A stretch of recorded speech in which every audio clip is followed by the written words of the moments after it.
শীতকালে যারা স্নান করেন না এবার তাদের জন্য রইল বিশাল বড় সুখবর। শীতকালে স্নান না করা মানুষগুলো একসঙ্গে পাবেন চারটি উপকার, যা এর আগে কেউ কল্পনাও করেনি। এই 4টি উপকার সম্পর্কে জানার পর আপনিও স্নান করা বন্ধ করে দেবেন। দেখুন শীতকালে স্নান করা 4টি বিশেষ উপকারিতা। মাঘ মাসের হাড় হিম করা শীতে কাঁপছে গোটা বঙ্গবাসী। আর এই শীতে স্নানের নাম শুনলে গায়ের লোম খাড়া হয়ে যাচ্ছে অনেকের। কেউ কেউ তো 1-2 দিন স্নান না করেই কাটিয়ে দিচ্ছেন। এতে যদিও বা বাড়ির লোকের কাছে কম কথা শুনতে হচ্ছে না, কিন্তু যে সমস্ত লোকেরা শীতে স্নান করতে পছন্দ করেন না তাদের জন্য রয়েছে সুখবর। এই খবরটি শোনার পর আর প্রতিদিন স্নান করার জন্য যুদ্ধ করতে হবে না।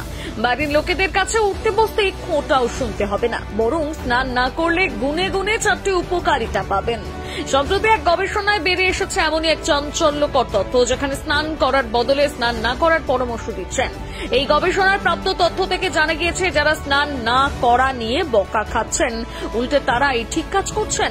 স্বাস্থ্য বিশেষজ্ঞরা বলেছেন স্নান না করলে বড় বড় 4টি উপকারিতা পাবেন। আর এই 4টি উপকারিতা হলো: 1. ত্বকের উজ্জ্বলতা বিনষ্ট হওয়া। আমরা অনেকে মনে করি প্রতিদিন স্নান করলে শরীরের সমস্ত রোগ জীবাণু বেরিয়ে যায়।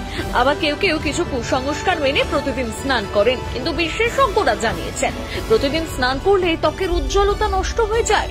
কেননা তারা জানিয়েছেন প্রতিদিন শরীরে জল লাগার ফলে ত্বকের ভেতরে সূক্ষ্ম কোষগুলো ধীরে ধীরে নিস্তেজ হয়ে পড়ে।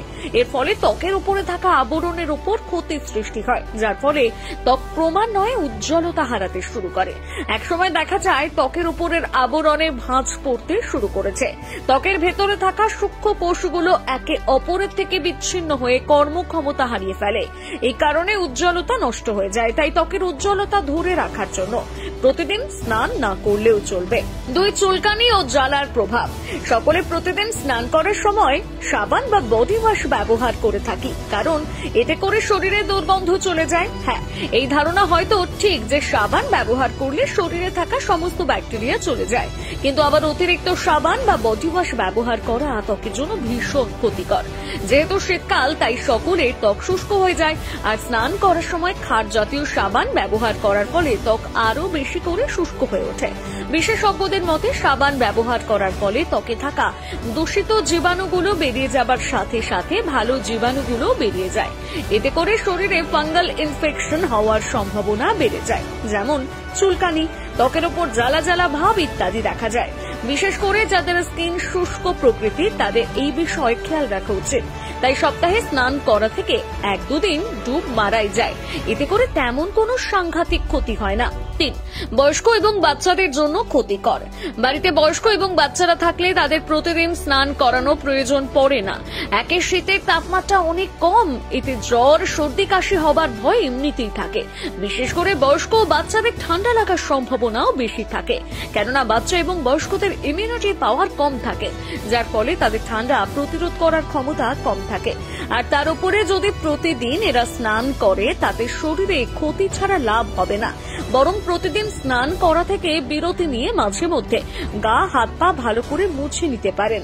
আর সপ্তাহে যেদিন যেদিন স্নান করবেন, অবশ্যই দুপুরের দিকে স্নান করুন, কেননা দুপুরের সময় আর্দ্রতা কিছুটা উষ্ণ থাকে, ফলে স্নান করলে অত ঠান্ডা অনুভব হয় না, আর ঠান্ডা লাগার ভয়ও থাকে না। এইভাবে পরিষ্কার থাকাও হলো, আর সাথে শরীর সুস্থ রাখাও হলো। রোগ সংক্রমণ করার ক্ষমতা লোপ পায়।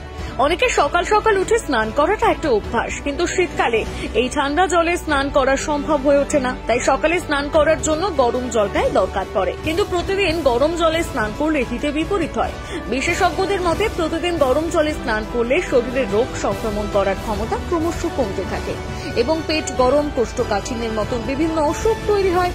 তাই প্রতিদিন গরম জলে স্নান না করে ঠান্ডা গা হাত পা ভালো করে ধুয়ে নিন, না হলে একদিন ছাড়া ছাড়াও স্নান করতে পারেন। আর আজকের ভিডিওটি ভালো লাগলে লাইক, কমেন্ট এবং শেয়ার করে দিন।